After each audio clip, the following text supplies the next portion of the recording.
Well, so you got to see a video, but you didn't get to hear it.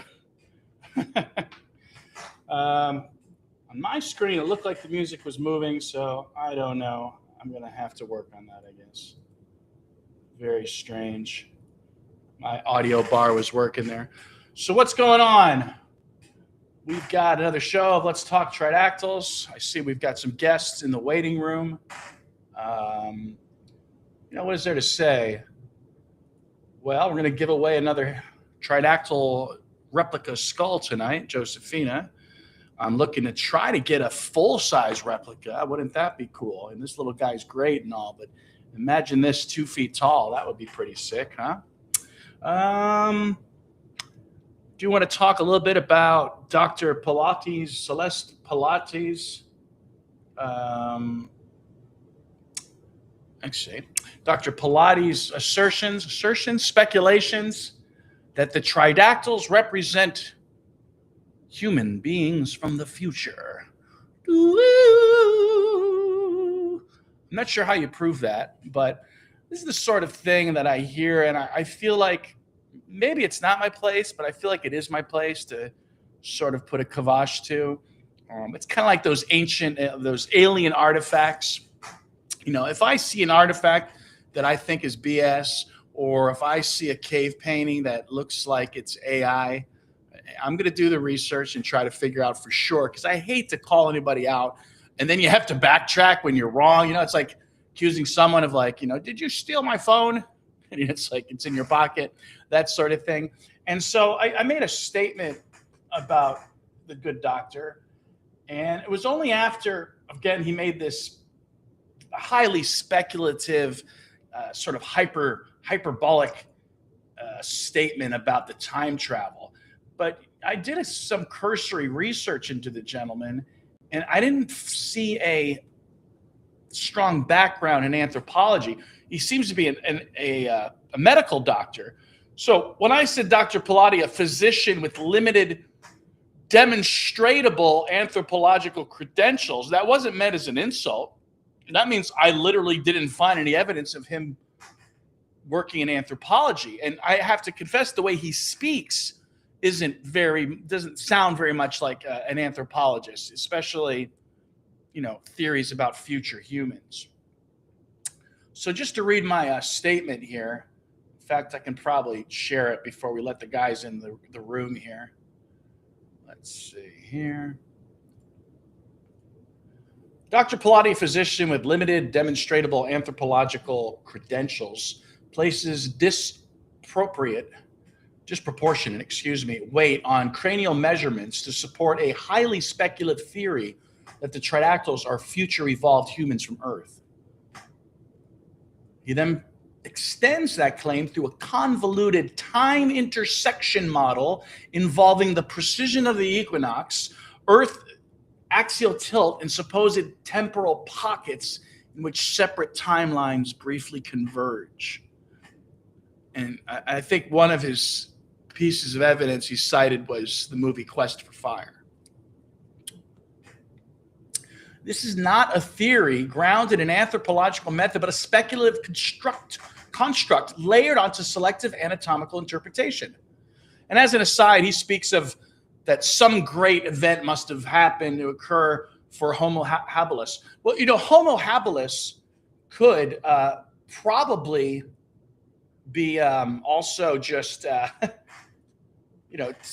some, we could call Homo habilis Australopithecus habilis, because the only reason habilis even has that handyman species moniker is because they were found with tools, which we know that chimpanzees create tools. So essentially, an entire genus was created at that point because of tools. Now, admittedly, some robust specimens of Homo habilis, or I should say, I guess robust specimens may look like one another, the habilis versus the Australopithecines. But then again, you could also say the gracile versions of these creatures look like each other.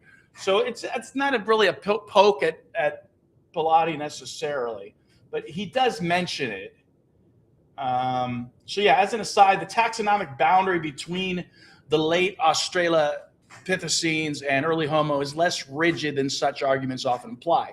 Homo habilis has long been treated as a threshold case and could plausibly be argued as Australopithecus habilis, particularly given that its original placement in Homo was strongly tied to tool association reflected in the species name itself, while tool use is also evident in Pan-Troglodytes.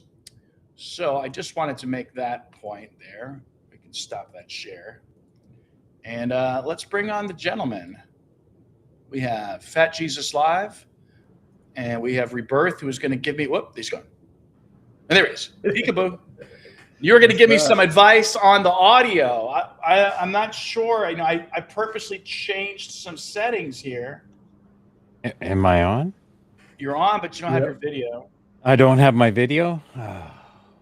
Yeah, see, you got tech difficulties too. Hold on. See if when you hit share screen, make sure right before you hit whatever screen you're on, there's usually a tab that says also share tab audio. And then you click that on. Well, I'm actually sharing through the OBS. Yeah, it won't. It has that. Yeah, it won't work through there. You have to when you should. Okay, let me real quick then. While I have you guys here, it'll probably be easier for me to figure it out. Let me go ahead and try to play it again, and I'll do it that way. All right.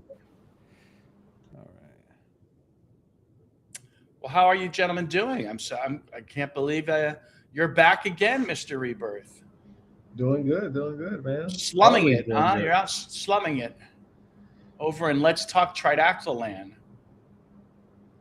Now, I have posted some things in your direction, an aniconic version of Anne. I'm sure there's some there's some more than coincidence there, I think, with Anne and aniconic. And some of my other theories on the letters. I don't talk about it too much because I feel like I get a little cranky when people talk about certain theories, but yet mine go overlooked. So that's part of the thing with Pilati. There is that here people are sharing his speculative time traveling theory, and I'm trying to talk about parietal pineal glands and marine ear bones and larval forms, So anyway, I was going to try to play that other song, wasn't I? So what do you guys have for us today? Anything interesting? Well, I heard that you had time traveling on your head. I did. I had some time traveling.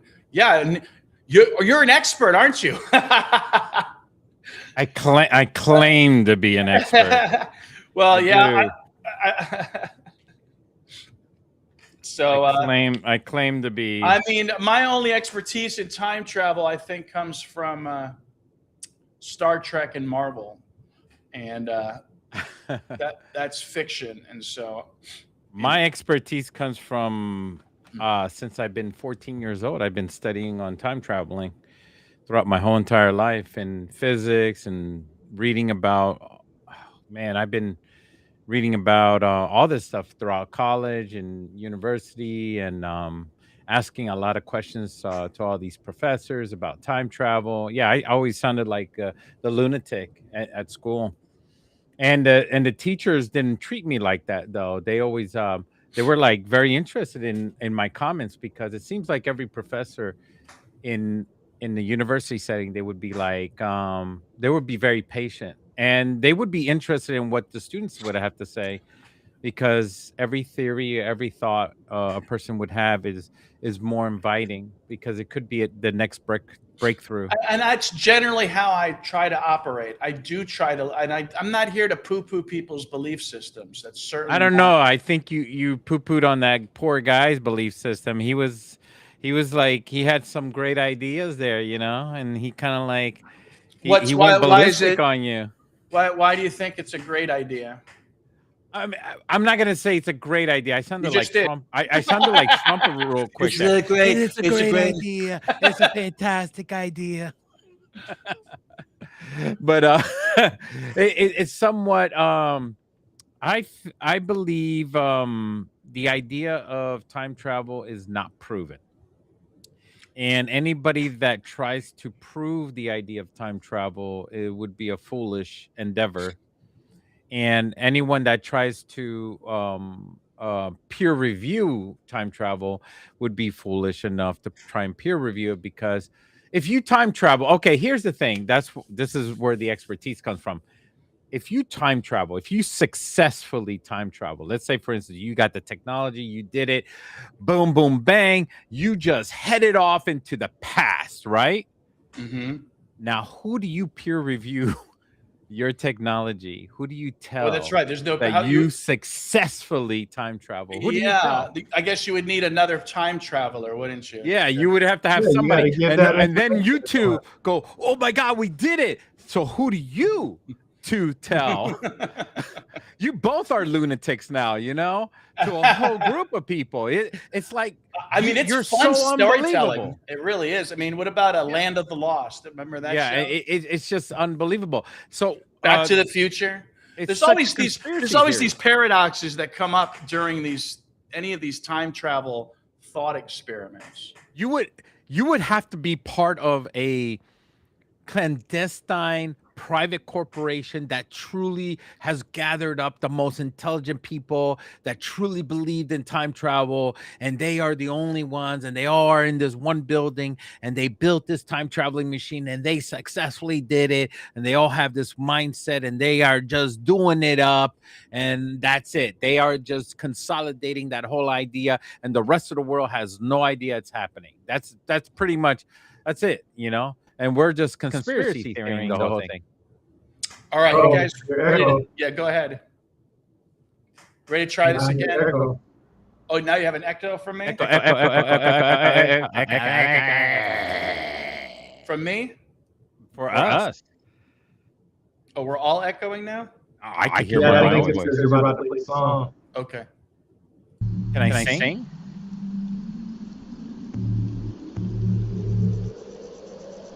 Oh, this is just can you hear it? Video. Okay.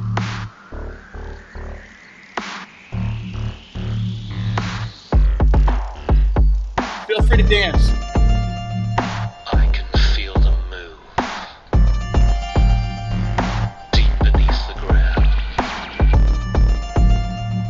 and I can hear them speak, but they don't make a sound. We made them signs to read. We carved them in the sand. We worshipped them with rituals we no longer understand.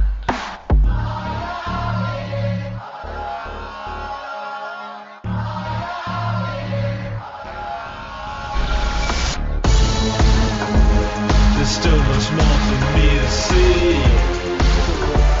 The things they hide away from me. This threat to my ontology. Tridactyls.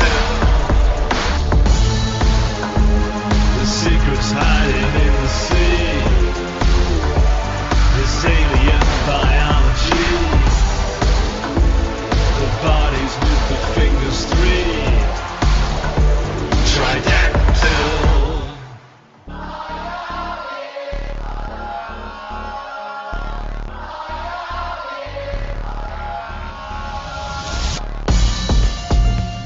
We bound our skulls so tightly. You know the reason why. We want so much to be like you. The gods up in the sky. Underneath the desert sands. You carved a place to stay. A terrifying citadel. To keep you locked away. There's still much more for me to see. The things they hide away from me. This threat to my ontology. Tridactyl. The secrets hiding in the sea. This alien biology.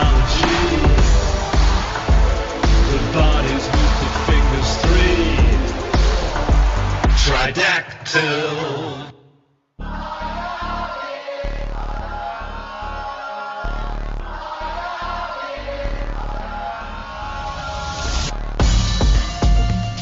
The air's so dry that I can't breathe. I'm out here all alone.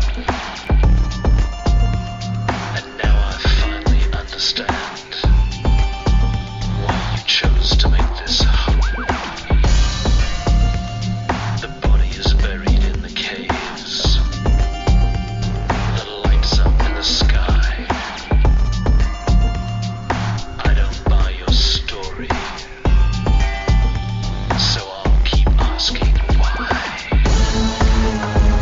There's still much more for me to see. The things they hide away from me. This threat to my ontology. Tridactyl.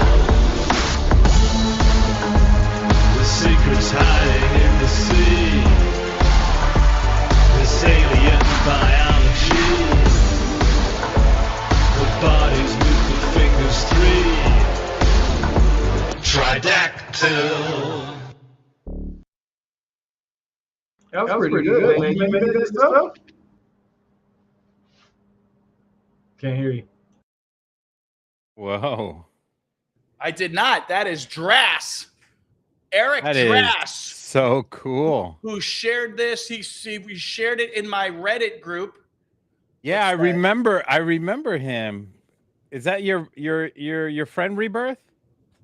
No. No, that's not mine. Yeah.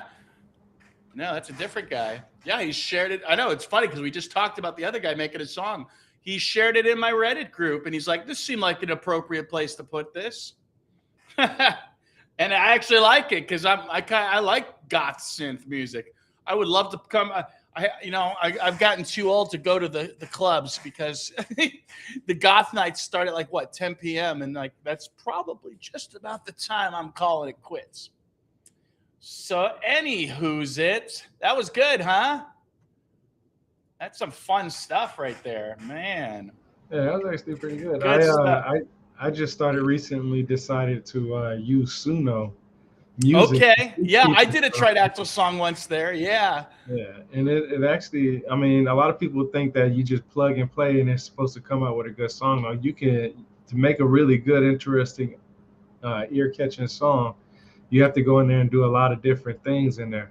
And I made the video that I just posted on my YouTube channel today was a full video, full song that I did. Oh. So it's actually pretty interesting I how, haven't seen it.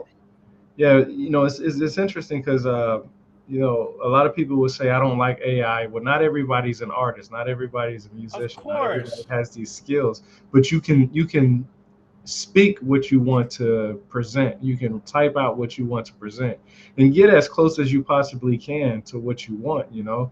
And that's why I like to use everything to my disposal to bring some type of education. Of course. I've heard such bad it's because this is a good topic for us. It's one of those incidents where technology is advancing faster than society, and society doesn't know what to make of it. I play role-playing games like Dungeons and Dragons, and they've gone absolutely nuts with the anti-AI, and it's like, I'm not going to pay an artist for everything. So yeah, I'm going to use AI to create art, Yeah, that's the other thing is that the only people who complain about that stuff are more than likely the people who are getting paid for it, That or older boomer folk type people. This is, I'm going to dip my toes in the politics, but the term conservative, it means you are stuck in the past. You are trying to conserve culture and keep the old ways, And so that term can still apply, I think, to artistry. So that's cool. We're going to have to check out your song. And I'll probably show you guys some of the art I've created because I'm able to put my ideas into, sure, I could probably sit there and draw it, but it would take forever and it wouldn't look that good, right? That's what I say. Oh, we can't hear you, Jesus. We can't hear you. Oh, it's been pleasant. Still mute. It's been a pleasure. Yeah, I enjoy using the AI stuff. I use it for my pictures because, like you said, if I'm only one, one thing about me is I do everything on my own. I go boots on ground. I create my videos. I create the art for it using AI. I do everything myself. There are people who have teams that do this stuff, Mhm. right? Some people, like even some podcasters, they have a Oh, yeah. producer. They have somebody that sends out the emails to get guests. They have, it's multiple people promoting their, one work. But then when you fall out without somebody, then it's no longer just your work. See, that's why I like doing my stuff by myself when I present it, because it's a simple fact that it's all my work. So everything that I put into it, I took the time and I created it. I grown from it. Nobody can say, well, I want part of this and I want part of that. No, the only people that can say Mhm. that they're part of anything are the guests And that happens a lot. yeah, man, you have no idea. Like I said, I've been doing this for about 6 years. Every person that I've ran into that had a group of individuals has lost at least 2 or 3 of their friends, and they were considered close friends. You know what I'm saying? And it's crazy that you could get to the point where ego gets in the way and all this other stuff, and it's just sad, man. It's really sad. That's why a lot of people have a hard time believing in the stuff like Tridactyls in the first place, because they want to be the first person to say, hey, these Tridactyls are real. You know what I'm saying? Once they figure out it's real at Casas and Jesus, y'all gonna be on it. They're gonna be like, hey, these guys been on it. They've been on it for years. They've been talking about it for years. They've been to conventions. They've been to, conferences. They, everywhere.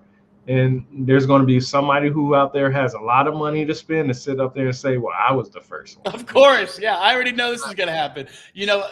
Jesus knows I have this part of my acting group. I have this fictional character. And it's funny, we see like these fictional characters on big productions, and we're both like, did they rip me off? Because it feels like they ripped me off.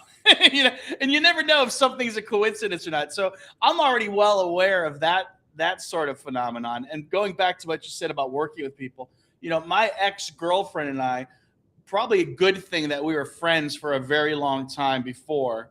And so we had a amicable split. And so, a lot of people don't realize that she is my benevolent benefactor when it comes to Tridactyls. So she still helps me in 100 different ways with this. But it's not like she's a competitor or a competitive artist. She's just, again, like a benefactor. So it's a little different,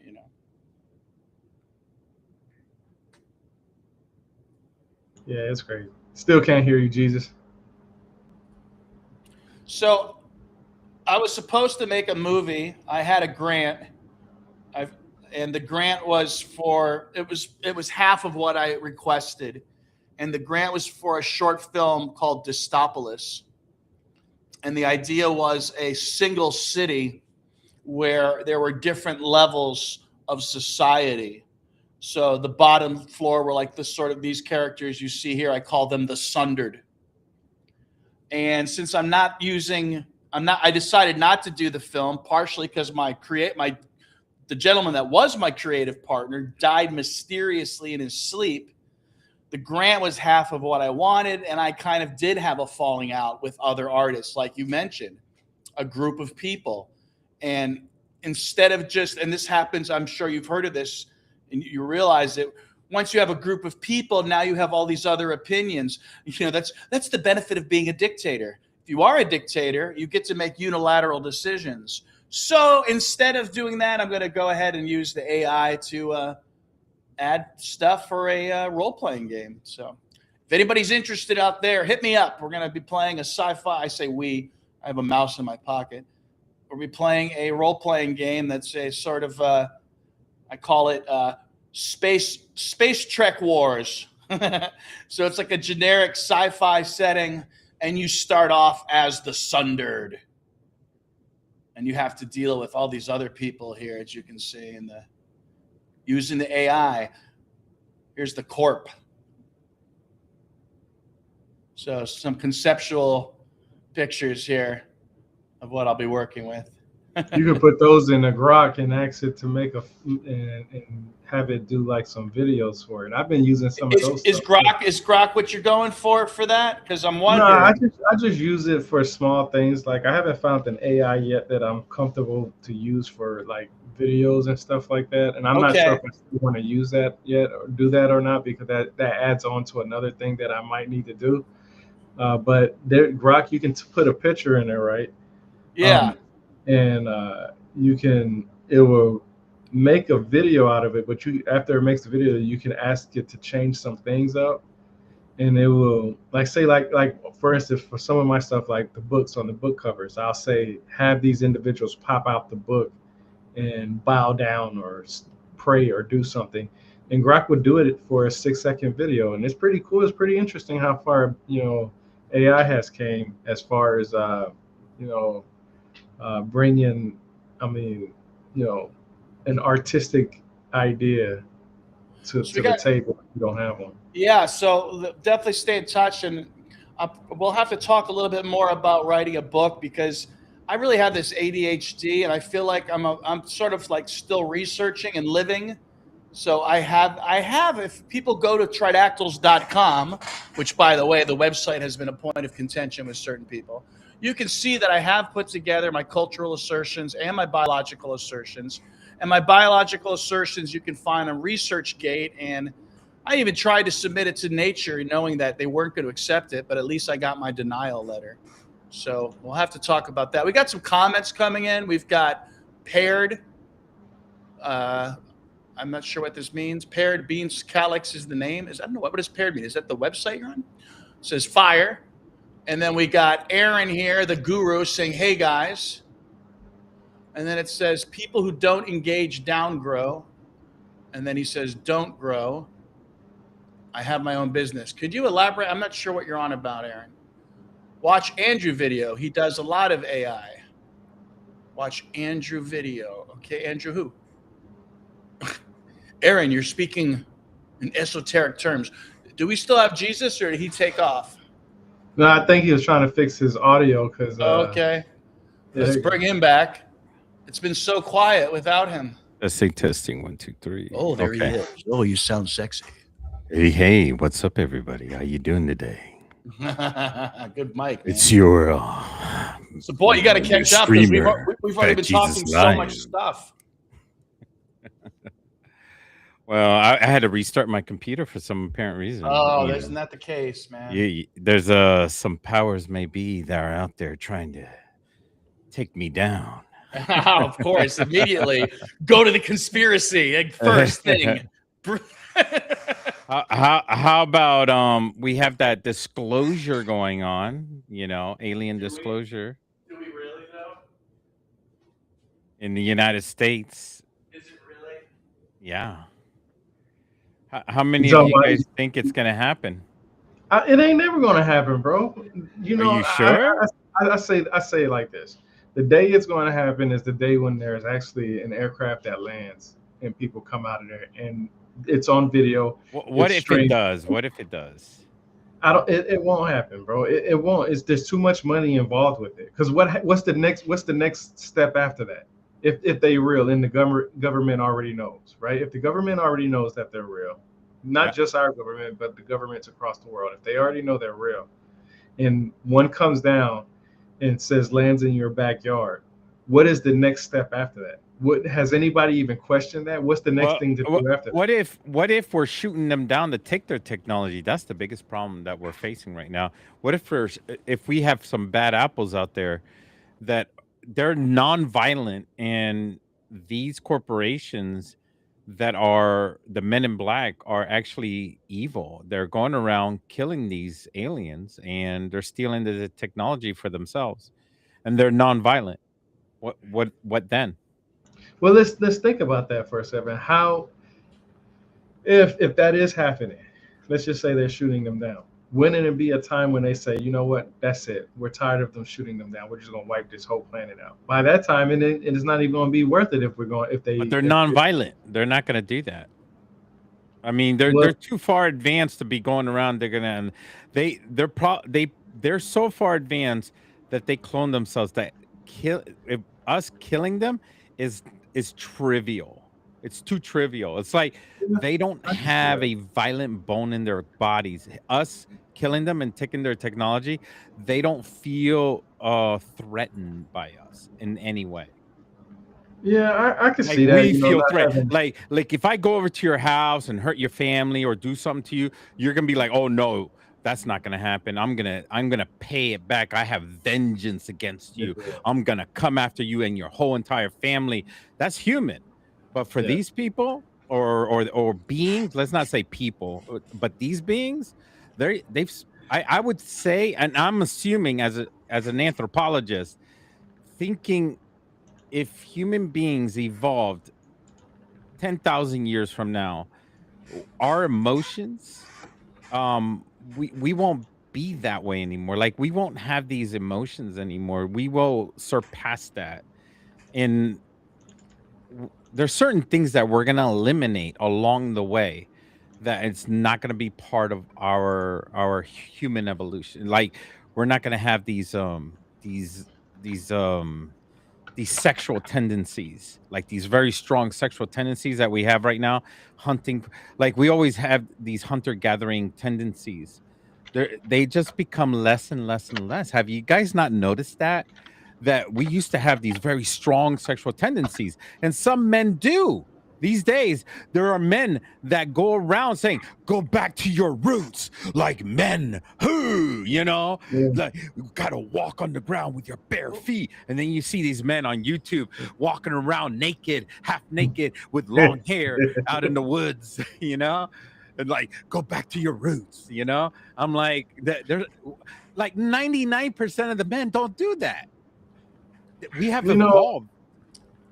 I can believe that too, and I say that because I believe that we will probably get to a point where violence won't even be in our In genetic code. 10,000 years, I'm saying, not Yeah. now, but Yeah, we don't see that. it's sometime in the future. We're going to be yeah. long gone. We're Yeah. going to be long gone. We're Yeah, not going to see I that. can see that, and the reason why I can see that is just because how we were when we first started off. You know what I'm saying? As humans, all this, violence and all this other stuff. But then you look at today and you see the same type of violence, and you're just wondering how far along have we came from that type of violence. And it's That's really true. scary just to think about it, you know what I mean? Because if we are getting better every 10, 15, 20, 30,000 years, how much of it is it getting to the point Like the where Salem witch trials. Why are we going back to the Salem witch trials again? Like as a community, here we are killing again. We're gathering up groups. Well, I'm not that, and against, you I'm not bring up, against it. I'm not against the whole let's kill a pedophile thing. Like how they're but doing in Florida. yeah, You but know, like that, it is kind of happening though with all this talk about demons and whatnot. That feels very much like, at the very least, the 1980s satanic panic. So that's satanic panic. I like that. We should title this video. Are you familiar with the satanic panic? But Either of you? I mean, look at Jim Jones. Well, it's a specific time in the 80s, and it tends to focus on Dungeons and Dragons, heavy metal music. Yeah. But then And- again, we got Jim Jones as well. He took And a this bunch was- of people and then No, but killed the them. satanic panic is a specific time period Yeah. dealing with pop culture, where basically they're saying, don't play Dungeons and Dragons because it's Satan worship. Don't listen to heavy metal, it's Satan worship. Don't watch horror movies. And that's what I hear today from people. That's why, like, it's easy for me, even as an adult, maybe because I'm not married with children, that I recognize this same sort Do of. you not think that it's probably coming from like specific killers in history that they advertise that have murdered a ton of people, and they take those and relate it to these killers? It has no relations to the killers, by the way, but they take it and then they go a step further and they go, well, Dungeons and Dragons is probably just as worse. We're just trying to avoid a mass killing like Jim Jones or Mason. What's his name? John Manson? Charlie Manson. Charlie Manson, another one that manipulated people. Has nothing to do with Charlie Manson or Jim Jones, but they'll go a step ahead and say, but we're we're trying to predict the future, and Dungeons and Dragon is the next killer. That's what they're trying to do. They're trying to attach it like it's an advertisement. Well, I think it's a culture of fear mongering, and that's why even today they're suggesting that, you know, we can't engage with UFOs because of they are demons. And to That's me, another way. Yeah, Tridactyls. It's looking at everything. I always say we keep looking at everything through Judeo-Christian, Abrahamic faiths, you know, from a tiny area, a tiny desert region of planet Earth. We're back to Jesus looking black or white, you know, like in the paintings. Like, yeah, he's neither. He's neither. Who painted Jesus? And how did they know Jesus looked like that if they didn't live at the time that Jesus was around? What the Arabs are? I mean, the Arabs essentially are sort of a hybrid of black and white, aren't they? Yeah, but the person that painted Jesus, they painted Jesus to the culture that they were around. Yeah, it was. I think specifically it was a king. Maybe I don't know if Rebirth knows that it was a king who they painted Jesus to look like the king, or the king commissioned a painting. Look at that. and that's still happening today, you know. And myself as a how about pharaohs? What about pharaohs? You know, making sculptures of people that are looking like pharaohs. You know, they would make a sculpture and it'll look like the people that exist, like with like nice, perfectly slanted nose. And then all of a sudden, they just came out. They just uncovered a pharaoh that had African origin nose that was not slanted. Like the nose was perfectly, you know, it looked like African American nose, you know, or not African American, African nose. The thing about Akhenaten is Akhenaten said he wanted to be depicted as he really was. And when you look at some of the images of Akhenaten, he's sometimes depicted in a quadrupedal form or in a strange sort of hermaphroditic form. And you know what someone said about Joyce, which kind of really freaked me out because it's the exact same thing I say. Someone said Joyce looks like, it was the interview. I was interviewed by a gentleman in Chicago. He said this tridactyl specimen of Joyce looks like Akhenaten. I said, hey, Aaron, welcome. I say that all the time. Hey, so the reason why we're bringing this up, people that are in the chat, we're bringing this up because we want to address that the way people see things, not everybody. We're not talking about the majority of people in the chat or the majority of the people in the crowd. We're talking about professionals that wanted to set a certain story so that they can control the population and control the narrative of the story so that the story can be a certain way. And I'm talking about certain people want to take something such as maybe a website, or they want to take an idea of something. And we don't know what that idea is, but they have a control factor and they want to do something in the future that nobody has no idea about. But we just go, yeah, go ahead. We have no idea what their plans are and why they want a pharaoh with a straight nose and why they want to do this. And then all of a sudden, later on down the road, all of a sudden their plans just come to light. And then we're all fools accepting whatever they say. And then next thing you know, they just have this perfection of what they want. They just perfect this whole idea. And their plans are just boom, boom, boom, boom. And we're just like dumbasses. We're just sitting there going, oh, now what we're going to do? We're part of this now. Let's take a look at Joyce since we talked about him. So look at that beautiful mummy. I suggested that Joyce looks like Akhenaten. I was really surprised to hear someone else so cool say that. Look at that head, that big head of it. Can you expand it? There we go.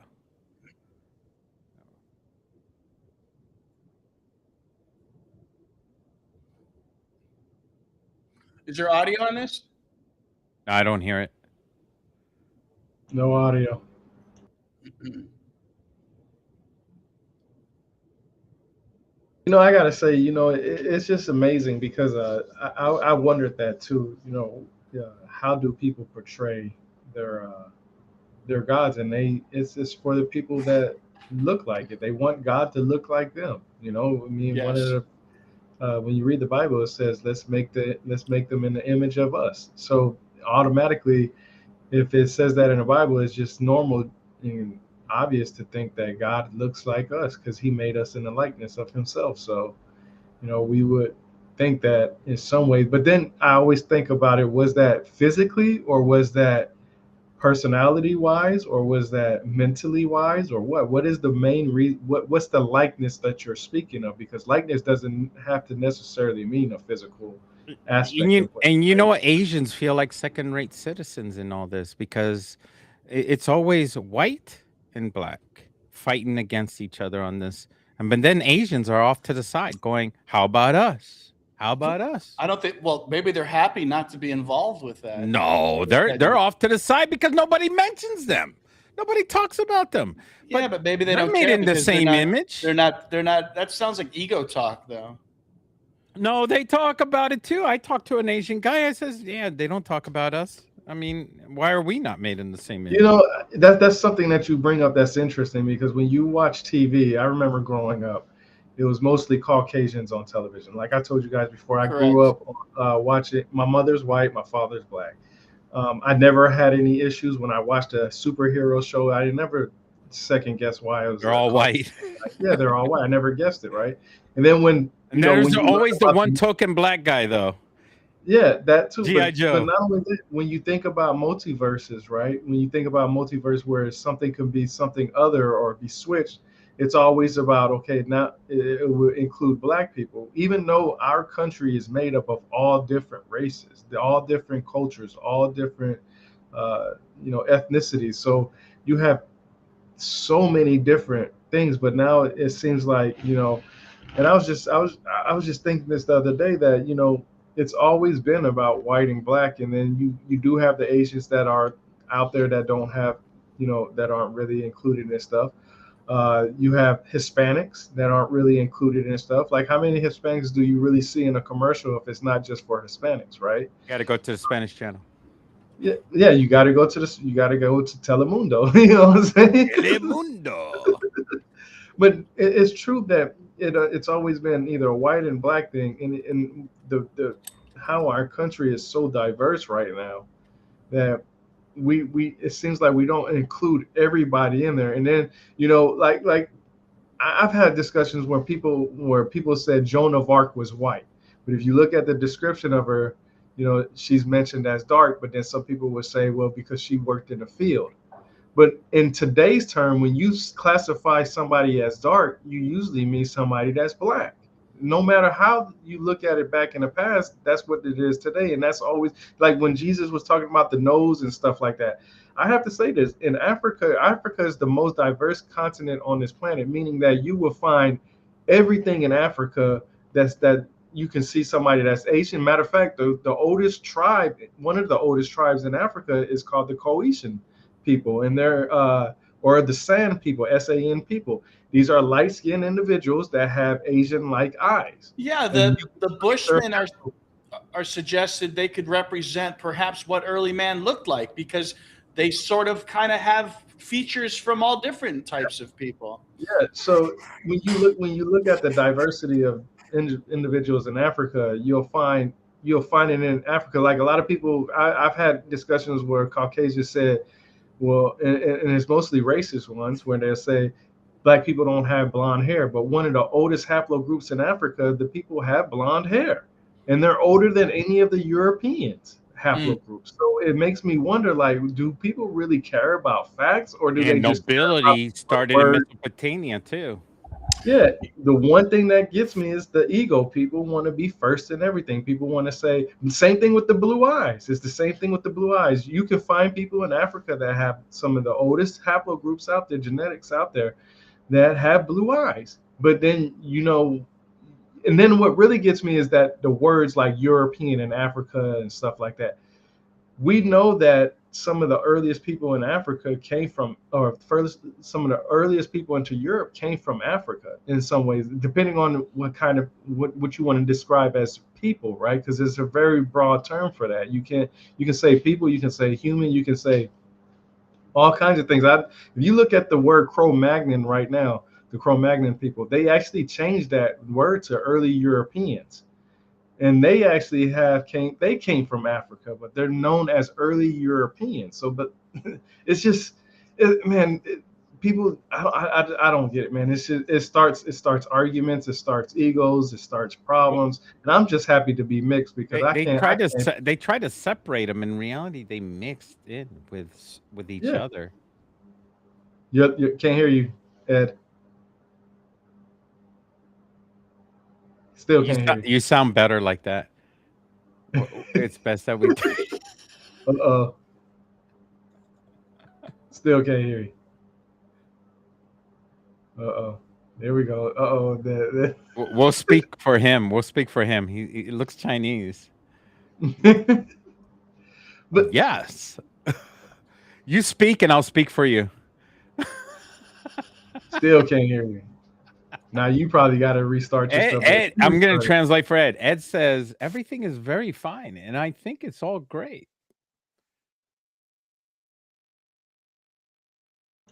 Nothing. Yeah, it sounds like your whole mic just died on you. I'm telling you, it's conspiracy theory time now. There's a conspiracy.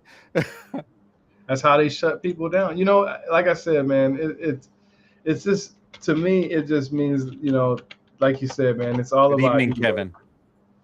You know what I mean? It's always egos. It's always, you know. Does anybody in the chat have a question? Go ahead and ask the question so that we could answer it. You got Rebirth. He's an expert within the area of Mesopotamia, the areas of India, and areas down there in the Middle East, and there on places like that. And I am mostly expert in the area of where anthropology is. I pretty much am an entertainer. So, you know, you guys have questions, I just help out in that area. And then Ed is the archaeologist. He's a bona fide archaeologist, 4-year degree in that area, and also an anthropologist. He's a real deal. He's not pretending or acting like one. He doesn't have a certificate. He has an actual degree. Yeah, that's what I like. That's what I like. You know, there are people out there that don't have a degree in this. Yeah, they got a certificate. Or a certificate. Yeah, they don't have a degree in this at all, or they might have a certificate, but they're attacking people who have degrees. I couldn't attack somebody's degree or their intelligence. What I can do is ask them questions, and if they don't answer it, then that lets me know that they're trying to hide something. I've seen so many people, and you know what's so crazy? So many people want things to change, but they don't want to go to college, get that degree, and have it change. They just want somebody to say, "Hey, believe what I say," because It's like attacking Neil Armstrong going to the moon. It's like telling him, "You didn't go to the moon." And I'm like, dude, I could not face Neil Armstrong and say you didn't go to the moon. That would be horrifying. The guy has a degree. That would, yeah, I couldn't do it. He went through the training. How many people could last just through the training by itself? That's what I'm saying, is that I hate when people attack somebody's degree. What you need to do is you need to find somebody with that same degree, with the same credentials, that argues against that person's point. Yes. Especially if you don't have. I couldn't fight against a veteran that went to war, suffered, has PTSD, went through a training. There's a Green Beret and all that. Yeah, I couldn't tell that veteran, no, you didn't do that. You didn't fight them. You didn't experience that. I couldn't dictate that to testing. Hello. Yeah, I can hear you. Yeah, there you good, go. Bro. Well, I just wanted to I wanted to talk about pop culture real quick. Is that you know, for me growing up, I mean, I thank God for pop culture. This is why I think art and entertainment, you know, some of you may know I'm also an actor sometimes. It's very important because, you know, when I grew up, I didn't associate with like Flash Gordon or Aquaman because they were like white with blonde hair and I didn't have blonde hair. So even something as simple as hair color to me was like, those people were different. But at the same time, I grew up with Black Panther, Luke Cage, Power Man, and the Falcon in my comic books, and I always liked them because they were different. So, I mean, art is important. I have to tell you, how many of you guys in the chat enjoyed Starfleet Academy when Tilly came into the picture and she was teaching theater? And that's what you're just talking about right now. Is Professor Ed Casa is actually a professor in theater as well, and teaching future leaders how to act and how if to anybody needs any help communicate. with dialogue, it's better if you have some dialogue, and then I can work with you that way instead of just teaching you like just general acting. We got a question here, though. I actually, that's how I met Professor Ed Casa. That's right. It's through theater, and he taught me how to control my communication. I was all over the place, Well, and I think I failed at that. Oh, Hey, we got a question here about the Harappan language translation. I think there are people that are working on that. I've definitely looked into it. See, I'm glad they brought up the Harappan language, because that is one of those instances where, like, most established academia, and I think this might be rooted in some sort of European ego, would suggest the Harappan or Indus Valley language wasn't a language, that it was merchant symbols or like names and things like that.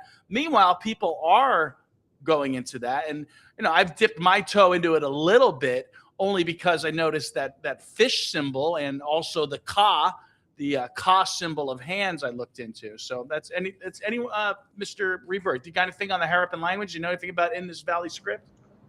It's so strange, because just from what I understand about the Indus Valley script is that there's not any full translations with it. They have a very small portion of it that's translated, and they use different sources for that.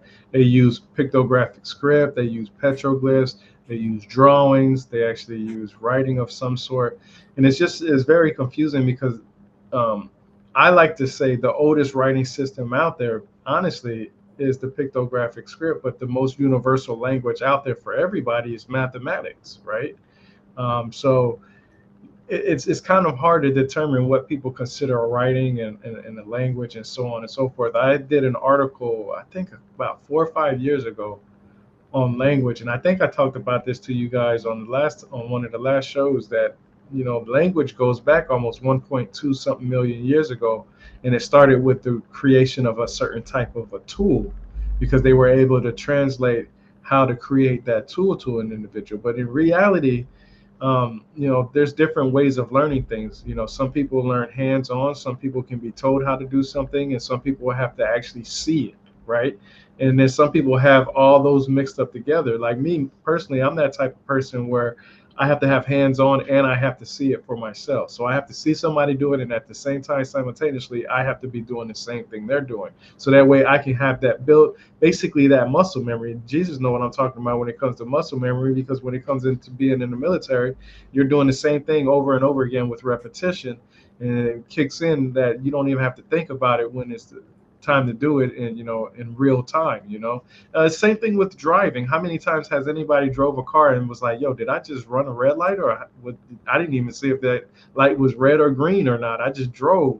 But your mind, your muscle memory kicks in and lets you do these things without having to actually so-called pay attention to what you're doing. I mean, in the sense of, I don't even know how to put it in words, basically, but things just happen, like typing on a keyboard. Muscle memory. You can use your two hands and your fingers on the keyboard.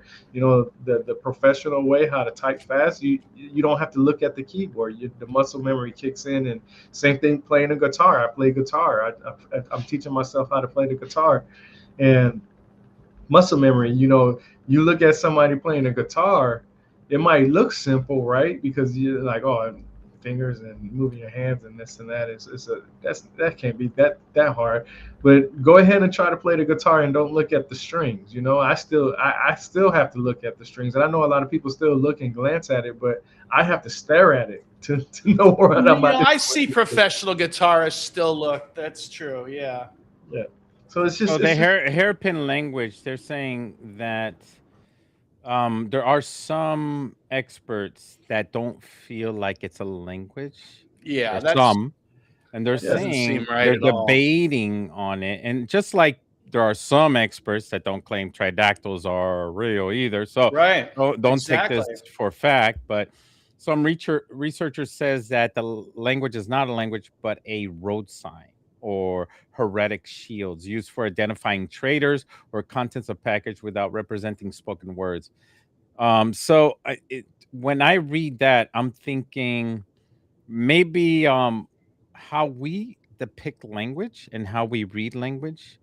So when we read a book, we read things like A, B, C, D, E, F, G. How about we attack this in a different way? Maybe the way they think of language is not by A, B, C, D, E. You know what I'm saying? Like 1, 2, 3, 4, 5. Maybe they see numbers like 1, 10, 20, 30, 10, 20. Maybe they go backwards, maybe they go forward, maybe they jump in between. When they see things differently than we do when they speak, or when they look at these signs. they their minds were set up in a way. You know how in Israel, Jews, they read differently when they read a book. They don't read like us in America, where we read from left to right. They read from the back to the front. It's Yeah, different. and that's why I was saying that it all depends on what you consider a language, right? Because And we had this discussion, remember? yeah, Hey, you can I look at interrupt the you? emojis. Yeah, okay, we'll go ahead. Keto, keep going. Yeah, keep going with this. Go, go, go. I was going to say, look at emojis. We do have a comment coming up after this, though. Yeah. You see an emoji with a sad face, that represents the word sad. Yeah. Right. But it could also be symbolic for meaning something else, right? It just depends. As long as two people understand what is being shared between them and how they can communicate, I believe that's a language, because Well, people the are happy face, the happy So, laughing so face has how do we become know how aliens communicate? If they don't okay. communicate like us, then we're lost in translation. Then, right? They well. They don't. say They that they're not going to talk like us. You what don't is know what's that. that word Speculate.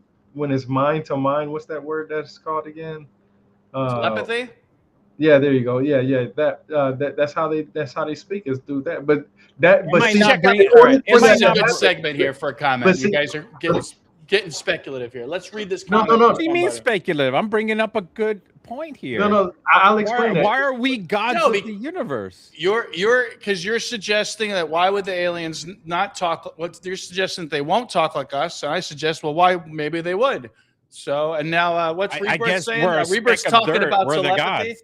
Let's look at this comment from Kevin Souter. My wife has seen and experienced 2 UFOs over our town, Bode, Iowa, a few years ago. They were in the shape of long rods. Ooh, that's creepy. With no sound. And after they left the area, an F-24 Raptor and an F-16, along with 2 Blackhawks, flew by quickly. We stood on the side of the road watching it all happen. Okay, that's all I wanted to get to. Back to your language. Nice. I love that. Language discussion. That's what I've been looking for. I wish I could see that so I could videotape that. Oh my gosh. I'll explain the telepathy based on what I Telepathy. Like, yeah, telepathy. Yeah, there we go. That's my speech problem right there. Telekinesis. But let me explain it to you like this. When you read something online, right, and somebody's having a discussion, 9 times out of 10, people are reading it from their perspective of how they would react. Like, so if you say, "Hey, you're wrong," this is the answer. Most times they're going to hear that you're trying to be rude and disrespectful to them, right? But you could say you're wrong in the most nicest way when you see somebody's mannerisms when you're in front, and when you see how their voices are being portrayed through the vocals from their lips to the person's ears.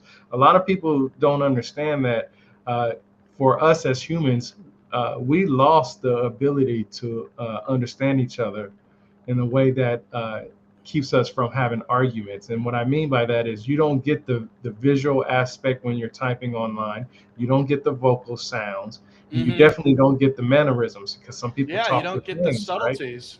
Right? Yeah, you don't get all that. So a lot of people, when they read something, they're reading it on how their personality is. Meaning that if they're a jackass, they're thinking you're being a jackass because you said, "Hey, you're wrong." You're not saying you're wrong because you're trying to be mean. You're just saying, Yeah, hey, half you're the times Ed thinks I'm a jackass every time I text him.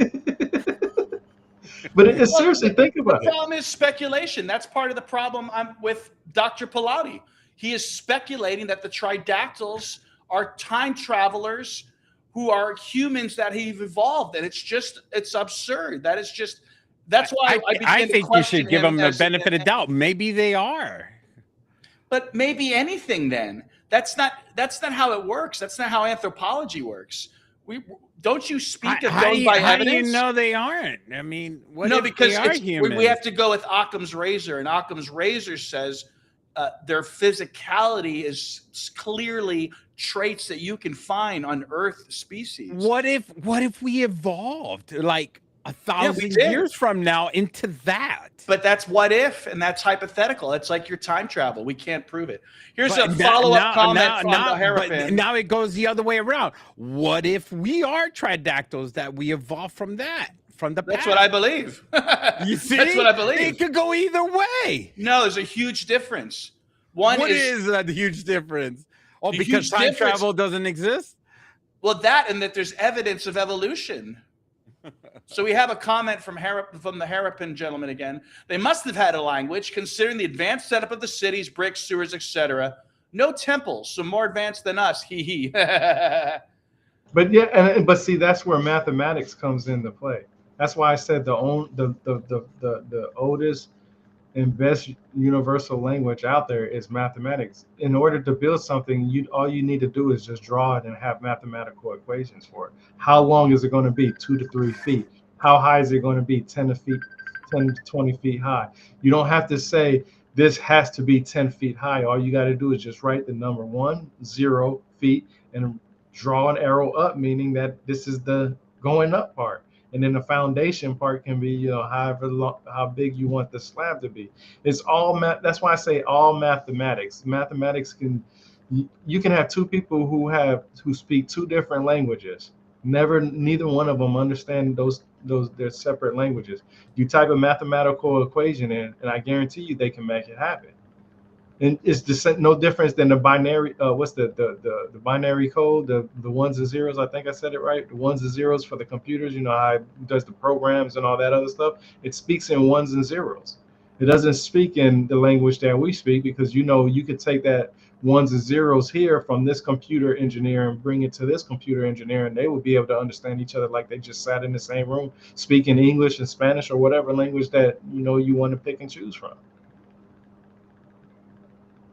Lots of good comments today. I think Ed, we're gonna have to kidnap you, take you to a time machine, throw you in, and then you go backwards in time. Oh my God! But I want to hit on that time travel though. Let's think about this. And is it physical? Is it physical or is it mental? Right? Could it be that you're time traveling mentally? Because then there's this what they call the Akashic records, where there's supposed to be all this information from the past to the future in there. Everything is in there. And some people can tap into these Akashic records and be able to, what's happening in the future. Prophets, for instance, some of these prophets, they would meditate, and they would meditate to the point where they can tell what's going to happen in the future. We really got to look at Nostradamus, for instance, right? He was able to tell the future, but the language that they used was in the most primitive way. I think our language is very primitive. We have to say almost every word to understand these. Even if we throw slang in there, a lot of people won't understand that slang, right? And this is from all across different languages. Did you guys watch the Nostradamus documentary when you were a kid? I think it was on HBO. It's almost like he predicted 9/11. Oh my God! I can't believe you guys believe that BS. Oh God. Yeah, I actually have a book from him. I actually have a couple of acting. And it's so vague. It's so vague what he says that it can mean for anything. It literally. Yeah, it could mean anything. That was set up for the masses. That is just propaganda. But pure propaganda. Let's look at this though for a second. Let's look at time travel, for instance. Everybody talks about time travel because they think that you can do it physically. Can it be done physically? We don't know. But what we do know is that there are people out there. There are definitely people out there, and it has been proven numerous times that people are able to tell what's going to happen in the future. I say soothsayers. That's one. Soothsayers. Yeah, there from the are past. people who can tell you what's going to happen in the future. Is that considered time traveling? Can I go in the past and see what happened in the past Yeah, I mean mentally? that's a good point. Yeah. Well, I See, I mean, got y'all on the happy medium. I got y'all both on the happy medium. in religious text, there was an intermediary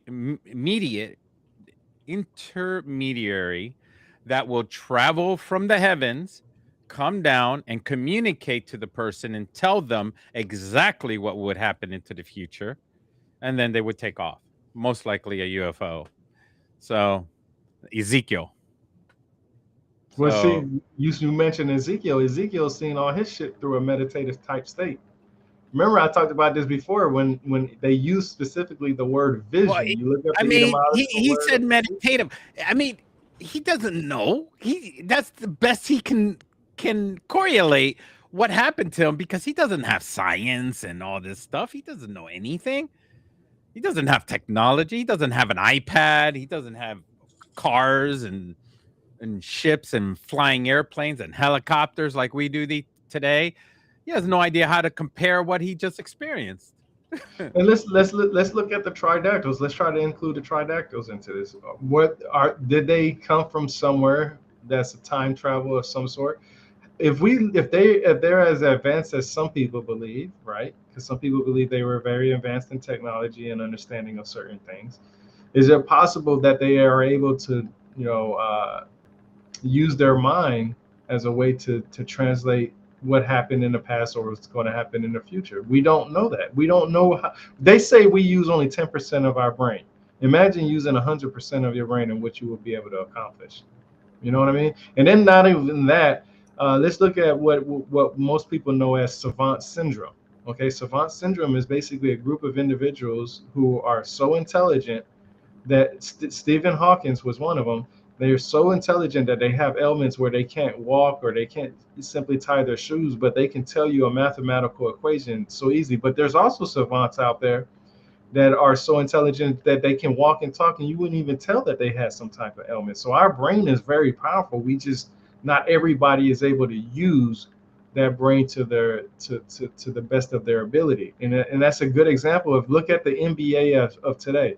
There weren't that many people that was shooting from the half court line, 3-point shooters with their abilities. Now people can use their mind and mathematical equations in their head, look at the goal and be like, this is exactly how you're going to shoot this ball. And it's almost robotic how easy it is for them to do it. The same thing with football.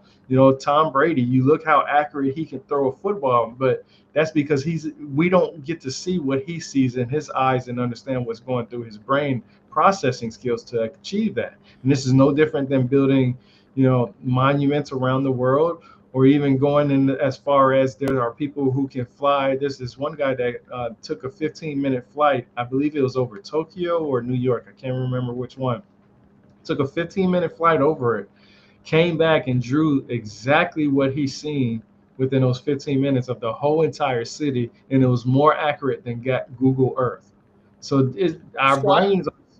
I guess looking into the future, predicting the future is still different than leaving the future and coming into the physical past, though. That's still another huge leap you would have to make. Well, let me explain to you guys, and what you were saying, Ed. Let me give you a scientific reason through a technical experience and through computer building, because I repair and build computers, and all my computers I've built them myself. And the reason why computers bottleneck all the time, especially motherboards, from speed, is because certain peripherals and certain things that you add to a computer have limits. And our brains have limits. And there are certain things in our brains that will keep us from getting to a certain point. And that's probably biologically set up that way. I guess overheating or whatever. So just to explain, in a computer, we have memory, we have hard drives, we have a CPU, we have the North Bridge, the South Bridge. All these things are always upgrading throughout time. All right. So I upgraded everything, and I had the fastest computer I could ever build on my own at the cheapest rate I could ever pay for. But my computer would never go fast enough. I would have 50,000 RPMs, but it would never go as fast as possible. We just lost Rebirth. We did? I think so. So the thing is, I think he's just off camera. Oh, so the problem is we could go as fast as we can with the fastest CPU and the fastest memory, but if the hard drive is running slow, if a piece of our brain has the slowest memory, you could have the fastest brain and the fastest hands in the West, but yet if there's a part of your body is not that can keep up, then that's where the problem is. And if you can't upgrade that part, and this is where AI comes in. This is where all these other technologies come in. We are upgrading ourselves with technology. And this is the other thing with the computer. When we upgraded from a platter drive with the hard drive with the metal disk to SSD, the cards, we went astronomically fast on a computer. Now we don't have lag anymore on video games and videos and footage and everything. It's just so fast on a stick. The stick is what makes everything fast now. It used to be that it took forever to load up Windows. Now you put it on a stick and it just pops up just like that. Windows now pops up. I'm from back in the day when we had dial-up. You know, so you've just given us a lesson that computers advance. What is your point? Yeah, so our brains is what keeps us our advancement in technology and adding like ChatGPT, all this stuff is what's helping us to advance. It's the addition, and especially with the brain chip technology that's coming out, it's proving that we need advancement in technology to help us to increase our brain activity. Some of us are afraid of that stuff. We won't live to see this technology. Our children will live to see this. The advancement, like from Back to the Future. Remember seeing Biff with the android arms and all that stuff? Yeah, the future is going to be like Steven Spielberg already saw the future for that stuff. Yeah, but I think when it comes to Elon Musk and his Neuralink, I think that's what's going to be what we call the SSD, right? The what's going to make the tiny little thing in your brain. Yeah, it's going to make us think faster. I mean, just think about it. It's going to get to the point where we're going to, and like you said, we're not going to see it in our time frame, of course, but or our children's children or grandchildren or whatever.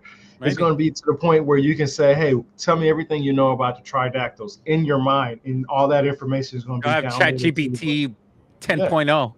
Yeah, it's going to be all in your mind. You won't even have to worry about it. You can get all the facts that you need from there. You get all the sources, all the peer-reviewed articles. You don't even have to memorize it at that point. You'll just have to, it'll be, translated into your mind, and you'll just. It will predict before you even ask the question. That's how fast it would be. The person won't even have to ask the question. You would already be a binary. You ever see that Star Trek episode with binaries with two people? You remember the aliens with the binary ones and zeros? Remember that episode? Yeah, they're like little aliens. Yeah, they were aliens. They look like two gray aliens. They were the binaries, the ones and zeros. Yeah, we're gonna be like that in the future. We're going to be binaries, we're going to be communicating, and with those chips that we're going to be able to communicate with each other before we could ever answer the questions. It will be like this: snap, snap, snap, snap, snap, and then we're done. I mean, a whole 24 hours will be in mere seconds. It's going to be insanely fast. That's how the technology is going to be in the future. We will be able to complete things so fast that it's just going to be insane. The problem is going to be overheating. I'm telling you right now, we have problems with overheating already with computers. Overheating is going to be in our brain. That's pretty much what's going to be the problem. I know it. So overheating with batteries, overheating with computers, overheating will be a problem with our brains. Yeah, did you, by the way, Fat Jesus, did you watch the Orson Welles, The Man Who Saw Tomorrow documentary from 1981? I've seen a lot of the Orson Welles stuff. I love his books. This is what's interesting about it. We can say that, Nostradamus didn't predict 9/11. That's fine, but that means that Orson Welles did than Orson Welles, because it's very close. Some of the things he says, something about like the new city will burn. Oh yeah. And What if somebody is actually wanting to all this to happen? What if there's some check this insane out? This person? says here now how close is this date too? This is from Nostradamus in the year 1999 and 7 months. Okay, not quite 2001, but still pretty close, right?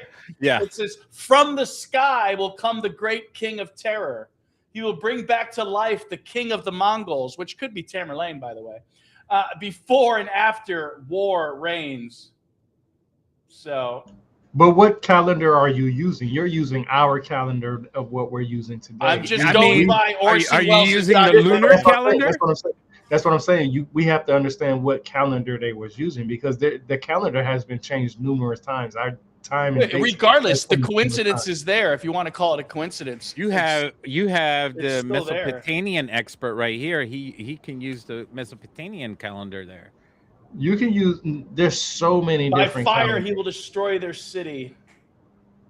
I don't know. It's good stuff. And you know, oh man, the stars are so much. My point is, different back it's then. not a post 9/11. What people try to do is rewrite things after something happens. After 9/11 happens, how many Nostradamus predictions came out? Right. That's problematic. But this is a 1981 documentary. If people haven't seen it, so. Yeah, I always, when I think about somebody saying something's going to happen to a date, I want to know what calendar was they using, because look at the Ethiopian calendar. The Ethiopian calendar is nowhere near what we. I love the Ethiopian. The Jewish Ethiopian calendar clock. is not even the Ethiopian. Do you know how their daily clock goes? Sunrise starts. Sunrise is basically like 12 a.m. Welcome, Scott. So the first hour after sunrise is hour 1. It's so brilliant. And then by the time you get to noon, it's 6 o'clock, right? And then at 6 o'clock at dinner time, which is the same as everyone else, it's 6 o'clock at night. It's 6 o'clock p.m. It's so perfect. I wish we could use it. I just wanted to bring up something. I truly believe that space and time does not exist. So just to answer that question from the chat. Hey, we got a hello from New Mexico. Yeah, I love New Mexico. It's beautiful from out there. All right. We were in Arizona, actually. That's another beautiful space place. and time does not exist. You'll find that it's being considered by mainstream physics that it doesn't. At a quantum scale, it all changes, and at near light speed, time slows. Yeah, they're testing that with the wormholes. But again, my simple brain doesn't make sense. Doesn't make sense of this, because is this not space I'm in now? Isn't time what we were just talking about? The reason why it doesn't exist, okay, it exists because you're on Earth, and Earth is going around the sun, and because you're on Earth, time does exist. But once you leave the solar system, time slows down considerably. Considerably that it doesn't exist anymore. You are moving at a very, very slow pace. Like so slow that it is like non-existent. By the way, were you guys able to share this stream to your followers? I know Rebirth talked about that last time. Yeah, I am. I'm sharing it now. I wanted to touch up on that. Oh, go ahead. Go ahead, touch up on it. I wanted to touch on that because you say when you move away from the sun, it brings me back to that movie Interstellar. You remember when he left? Yeah, that was a good movie, by the way. This is what I don't understand. The same physics this guy is talking about. Yeah, so this is what I don't understand about that theory. Biologically, our bodies slowly deteriorates every single day, no matter what, whether we're near the sun or if we're away from the sun. Well, the people on Earth deteriorate faster, but you will continue to deteriorate when you leave Earth. But if you come back, everybody will be dead. Yeah, and that's what doesn't make sense to me, because whether I'm on Earth or not, my body has a timestamp on it regardless. Right now, what I did learn through a lot of research, because I read a lot of Albert Einstein's books, a lot of physicist books, a lot of. I'm glad someone did. One thing that I did learn is that it may be the gravity that's affecting our lifespan. That it's not necessarily, the sun has anything to do with it. The sun creates the gravity. You're correct. Yeah, so it's more like the gravity, and that's why there's a lot of arguments about gravity. One thing that I like to say is, I don't have to argue what gravity is, and the reason why is because if I pick up my phone and I let it go, it's going to drop. I don't have to Yep. argue that. I already Yeah, know that's what I'm that. saying. Towards the center of the earth. Hypotheticals are beyond me sometimes. Mhm. Yeah, and Remember, that's why I said it we're doesn't- standing up, and the Earth goes towards the center. In reality, we are in an angle. We're standing in an angle on the Earth. So if the Earth is round, we're actually not standing straight up and down like we're standing on a piece of paper, as some people believe we're on flat Earth. We're actually at an angle on a big, huge, round Earth. So once you leave the Earth and the gravity subsides, you're actually without gravity. But nobody has really done that except for some of the few that have gone towards the moon. And they actually have a longer lifespan once they head out to the earth, towards the moon. And if they live on let's say if you go and live on Mars, you will have a longer lifespan, and also there's less gravity on Mars than there is on Earth. So you'll have a longer lifespan on Mars than you do have on the Earth. You'll live to be Hey, 140. how about this? You guys hear that Ross Coulthard claims visit to hidden Be U.S. portal site? What do you think of that? On his March 1st News Nation show, Coulthard described a recent trip to a heavily secured site in the continental U.S. surrounded by fences and security Aaron. signs, which he says hides a portal known to the government. Sounds like Stargate to me. I'm telling you, I've been watching Stargate. I'm not a lot. fan I've of been portals watching- either. Not a fan I've of been portals. watching it So- a lot, and I Yeah, can tell there- you, it's just crazy. Do you know what's a There portal? is Your front door is a portal. theory.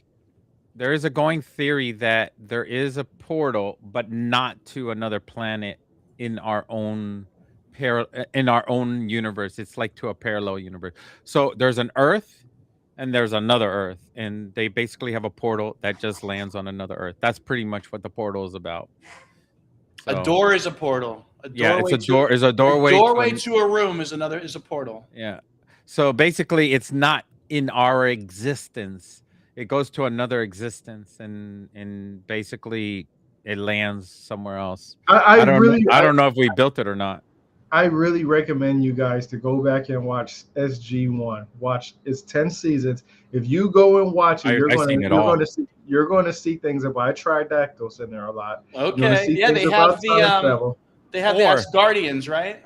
Thor. I'm telling you, they talk about they even in so many ways talked That's about Stargate COVID Atlantis. in it. They literally in so many ways talked about COVID in there and how it would be used to manipulate. I'm telling you, it's so Before strange. COVID, they have stuff about COVID. Yeah, I'm telling you, it's really strange because I study a lot about mythology and religion. You guys know that.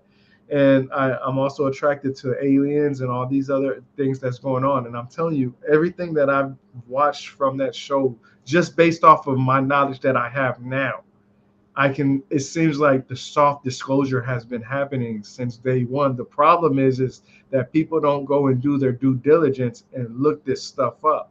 And they don't really understand what they're reading. Like when I was a little kid, when I was younger, when watching this show and watching the movie, I didn't know because I wasn't as in deep into the stuff that I am now. Now that I'm so deep into it, I'm like, yo, this is crazy. Like it's almost like me taking my what I have the knowledge in my mind and creating a television show, and it would probably turn out something close to it. Yeah, the aesthetics looks crazy, the CGI looks crazy, but that's only because of our technology. Well, let me ask you guys this: since you're talking about that show particularly, maybe this is your answer, but let me ask Mr. Jesus too.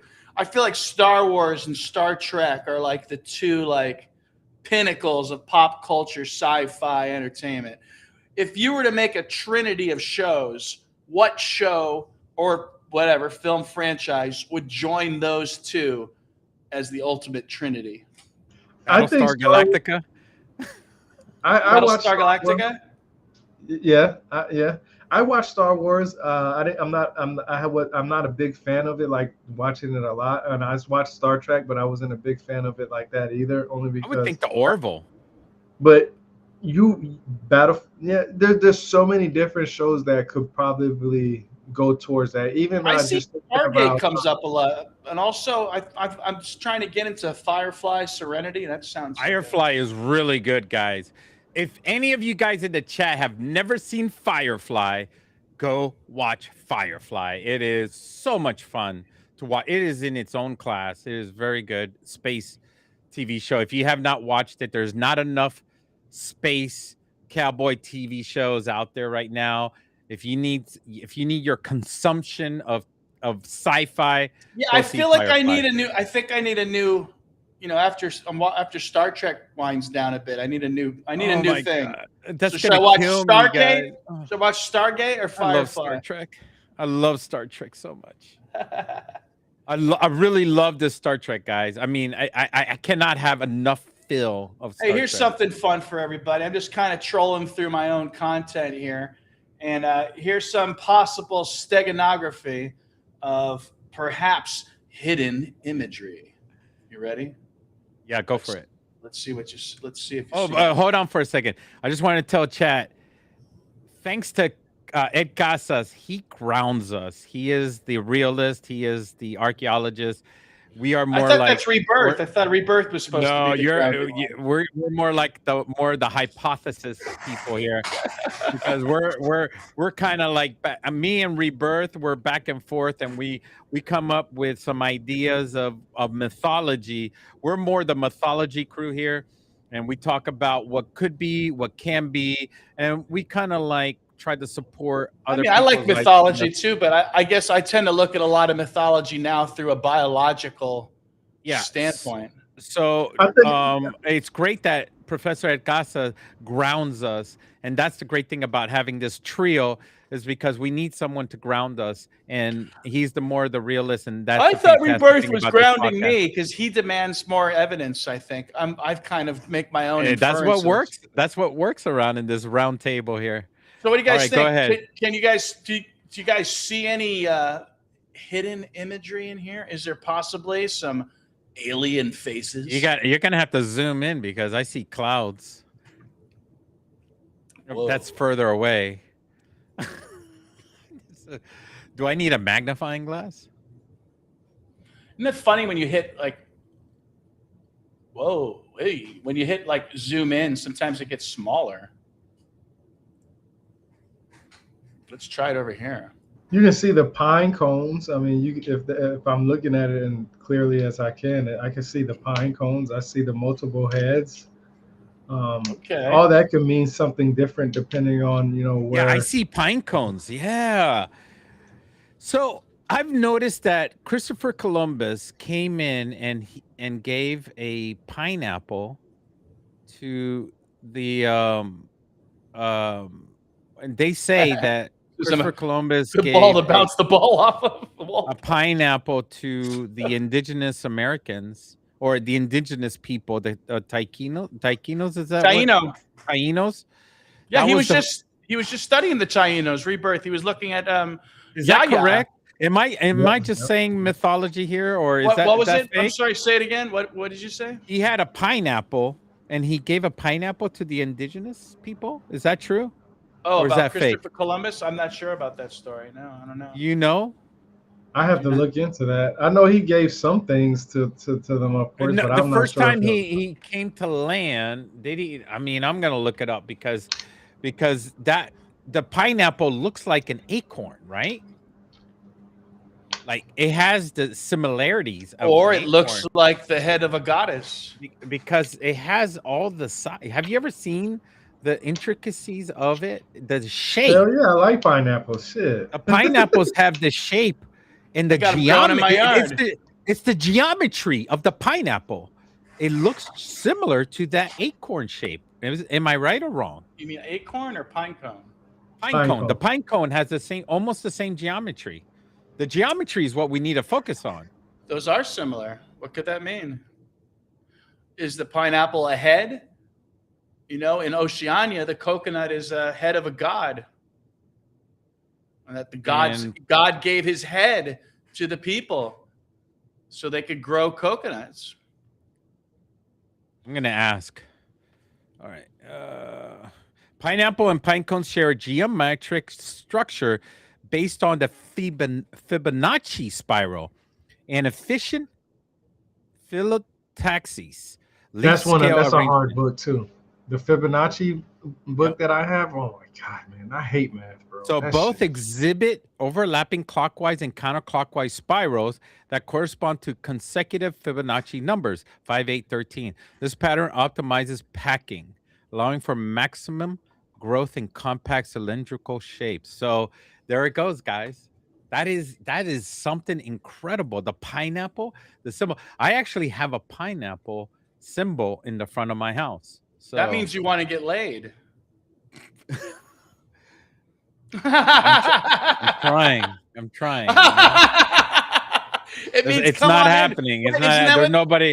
Isn't that what they do on the cruises? The cruises, you put I like guess a that's why pineapple- some women knock on my door, and I'm not randomly really they're like, we responding, saw the yeah? pineapple. Yeah, they randomly knock on my door. They look at me and they run. I look at them. Who are you? I show up at the door. Hello. But I do like the coconut myth, and actually the I look like a coconut myth, werewolf when I walk up to the door. the coconut myth comes specifically from an eel god. So to Oceania, their sort of naga are eel beings, upside down pineapple. I see.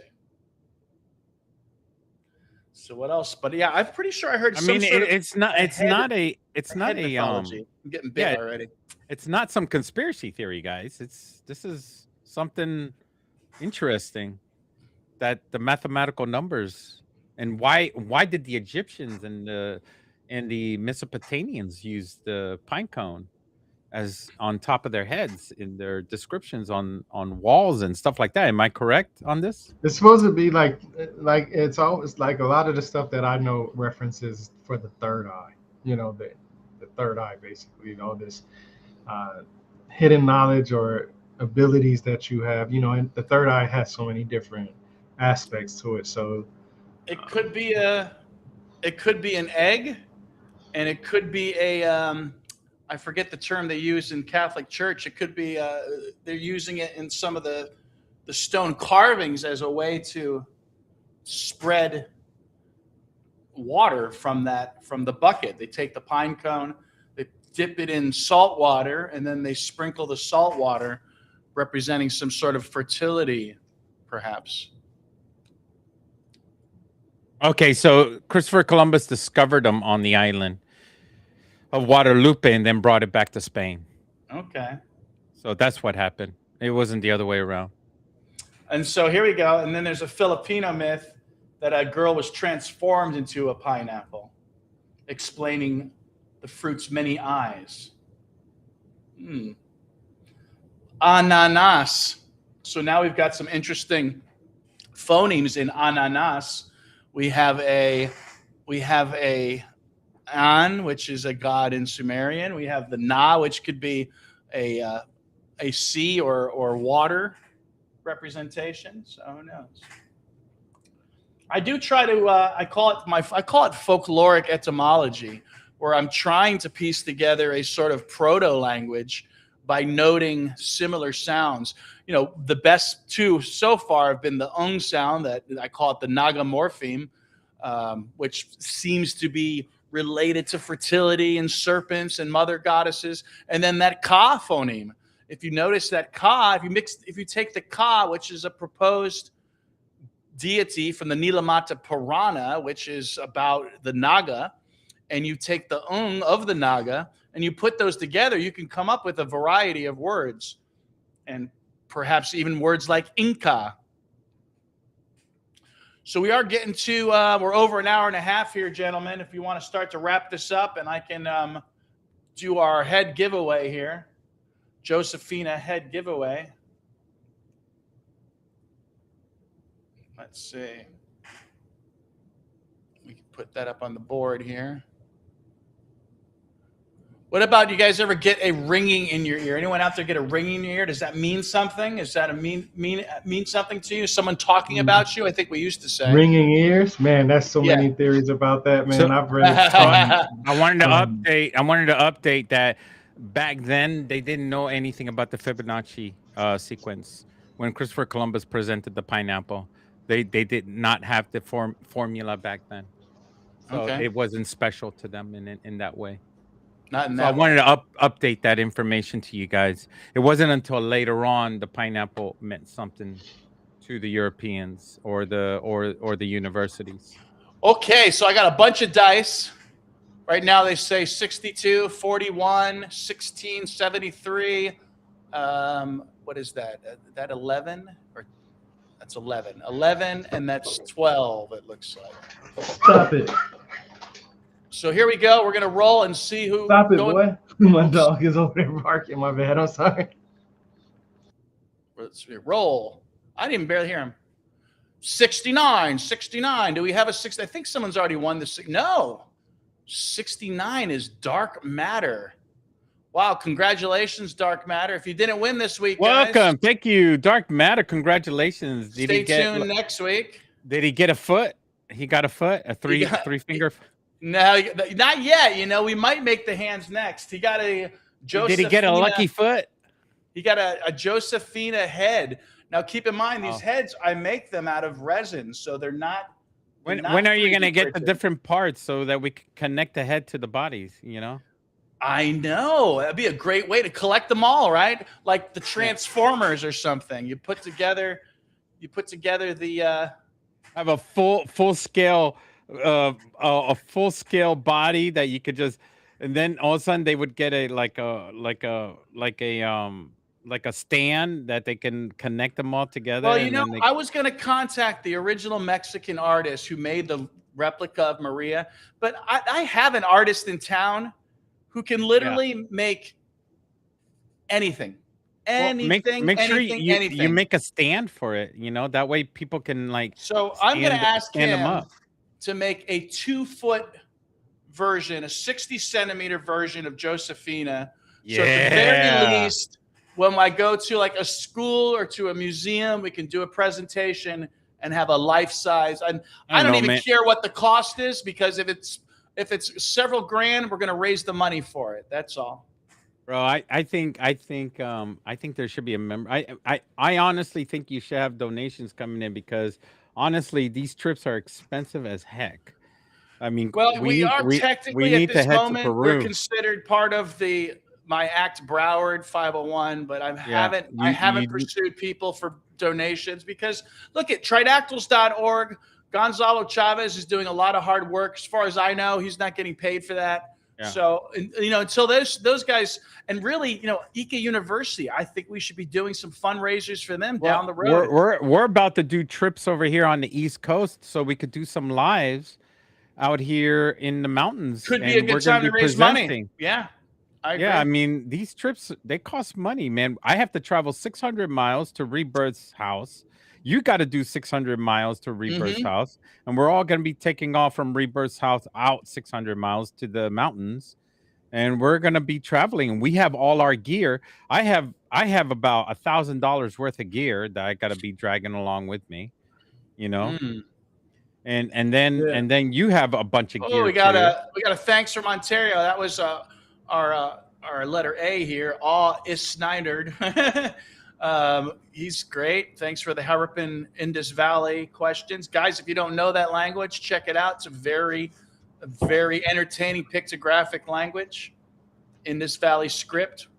And there's some great TED Talks on the Indus Valley script showing this gentleman going through. Look at that, -25. Oh my gosh, man! I'm all the way here and just north of Miami, and this Rebirth's in Georgia. What's the temperature in Georgia right now? It's 70s? Man, I think it was like 70 today. I'm not even. Let me check. Today we were in 45 in Virginia. It's pretty warm here, man. Like I'm not even kidding. It's to the point where it feels like it's okay. So tomorrow's going to be 67 My AC degrees, literally bro. just kicked on. It's gonna be what? 71? It's going to be 67 degrees tomorrow, and this week is going to be. This whole week after that is going to be in the 70s. So yeah. What are we heading to? What mountain that we're going to? Mount Mitchell. Mount Mitchell? Mount Mitchell is a point of reference because it's have you been there, Rebirth? I haven't. It's the tallest mountain on the East Coast. You have to go all the way to like the Black Hills west to the next tallest mountain. So it's pretty. Oh yeah, impressive. it's in North Carolina. Yeah, it's only like eight hours from me. 8 hours and 9 minutes away from me. That's an easy drive, though. That's an easy drive. I mean, can drive between that us, we could all share. This is in North Carolina, Mount Mitchell. Yep. Good place And like to you start. said, man, just carrying equipment, man. I'm gonna have to bring my laptop. I'm gonna bring. Well, my I got my cameras. I have my walking sticks to do the walk and everything like that. Okay. You're gonna carry Rebirth's laptop on your walk. Well, I mean, we have the laptop and all that stuff in the car, but I have GoPros. We have GoPros. Hard to pronounce. I have 3 GoPros. So each one of us can have a GoPro, and you have your backpack, right? So Yeah, man, I have all kinds of stuff, bro. I got meta glasses. I have a GoPro. I have a Do you GoPro. remember how light I traveled to Arizona? Well, you didn't bring anything. What are you talking to me? How Yeah, light? You didn't bring shit. I brought one bag. You didn't bring. You're like, oh, I should have brought this. You didn't bring. I don't think so. You didn't bring anything. I had to bring the speakers and everything. I brought a whole suitcase. Didn't I have a speaker too? No, you didn't bring anything. Well, there was a speaker attached to the. No, yeah, the projector had a speaker. Yeah, but my speaker was a freaking So what are real we gonna do boombox. this? I had a boombox. What are you guys going to work on this week? Maybe that's something we can give people something to look forward to. And of course, we got to see everybody Wednesday in the green room, which is the X Spaces, where we have a nice little chat, and everybody can jump in on that chat. I mean, you guys can jump in on this chat too. If anybody ever wants to make a video or audio appearance, let me know. Hey, are we gonna tent it out there? I don't know. Maybe. Are we gonna do a one night tent out? Are we gonna tent it out? We should have a chat so it's all clear and we all agree ahead of time. Should I bring my telescope? I got mine over there too. I mean, if you're going to Mount Mitchell, you might want to, right? I mean, it might not be a clear night, so you don't know. What are you guys gonna work on this week, Rebirth? I'm going to stick more to doing my boots on ground stuff, going to historical places and producing the videos. I have about 15 videos that I need to upload. I've been doing them once every 2 weeks or once every week, but I'm gonna keep doing that. And plus, I'm gonna start doing more of what I've learned from reading this book on my YouTube channel. So what I like to do, just a quick synopsis of what I do for the people that's listening, is I like to visit historical places around America and do videos on them. I record on my gimbal. I have a camera. I have meta glasses. So I'm grabbing, you get a first person point of view of when you look into these museums. Just this weekend, I went to a Pirates Museum and a Prohibition Museum. Cool, double cool. Yeah, I'd like both of those. Yeah. Nice. Sometime next week, I'm going to go to this place in St. Simon's Island that has carvings in trees. Oh. Pictures, boats, and then they just carve inside of trees, and these trees are still alive. So Jesus, you and I, we should try to, like, from our separate places, maybe we should try to match Rebirth's energy this week. And try to have shit over here. You talk. There's always something. Mine is naval ships. What the hell are you talking about? That's something, I got British Royal Navy and all that. Cool. I mean, I got nothing over here. Share with people. What are you talking about? What do you mean that's nothing? That's something. I mean, you guys want the. I might just go to the woods. My stuff is as close as the Boston Tea Party and a bunch of murderous Confederates. Okay. All right, guys. I'm going to wrap this up. On that pleasant note, I'm deep in the knee of the Confederates. I don't know if you guys want to hear about all this. It's still history, right? Yeah, not our history. What we're looking for is more of indigenous stuff. Well, sometimes you got to take. I visit mounds too. I visit the Native American mounds and stuff. Yeah, we don't have any of that stuff. I mean, unless it's all been destroyed here. Yeah, you probably do. I would do your research. Yeah. All right, guys. Peace in the Middle East. That sounds facetious. Let's stay and talk for a second. After this. All right, I am ending the streams. Thanks, everyone, for tuning in. That goes for you, Post, and Aaron, and capital letter A. Mr. Sauer for telling the story about his wife, Kevin Sounder. And who else showed up? Anybody else? I think that covers it. Perry started off. We got a Canadian in the house right there too. Yep, Welcome. Ontario representing.